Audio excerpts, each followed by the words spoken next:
మొన్ననే కాళేశ్వరం ప్రాజెక్టు తెలంగాణకు కల్పతరు అని స్పష్టంగా రాష్ట్ర ప్రజలందరికీ అర్థమయ్యే విధంగా పీపీటీ ప్రజెంటేషన్ కూడా ఇవ్వడం జరిగింది.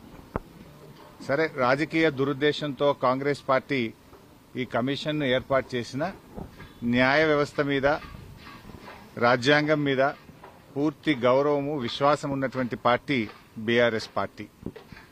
ఈరోజు జస్టిస్ ఘోష్ కమిషన్ మమ్మల్ని పిలిచింది కనుక ఈరోజు కమిషన్ ముందుకు వెళ్లి ఇంతకాలం కాంగ్రెస్ పార్టీ చేస్తున్న దుష్ప్రచారాలన్నీ కూడా వివరించి వాస్తవాలన్నింటినీ కమిషన్కు తెలియజేస్తాం. సో మా దగ్గర ఉన్నటువంటి పూర్తి సమాచారం, అన్ని విషయాలను కూడా కమిషన్ దృష్టికి తీసుకువెళ్తాం. గత కొంతకాలంగా కొంతమంది వ్యక్తులు, కొన్ని పార్టీలు వాళ్ళు ఉద్దేశపూర్వకంగా బీఆర్ఎస్ పార్టీ మీద రాజకీయ కక్షతో బురద జల్లేటువంటి ప్రయత్నం చేస్తూ ఉన్నారు. వాస్తవానికి ఒక ప్రభుత్వం విద్వేషంతో కాదు ఆలోచించాల్సింది, వివేకంతో ఆలోచించాలి, విజ్ఞత ప్రదర్శించాలి.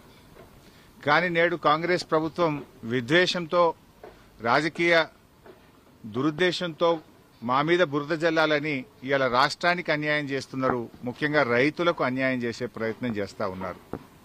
నేను ఒకటే కోరుతా ఉన్నా, విజ్ఞత ప్రదర్శించండి, వివేకంతో ఆలోచించండి. ఈ రాజకీయాల కోసం తెలంగాణ రాష్ట్రం యొక్క నీటి హక్కులను కాలరాయొద్దు అని చెప్పి ఈ ప్రభుత్వానికి హితవు పలుకుతా ఉన్నాను.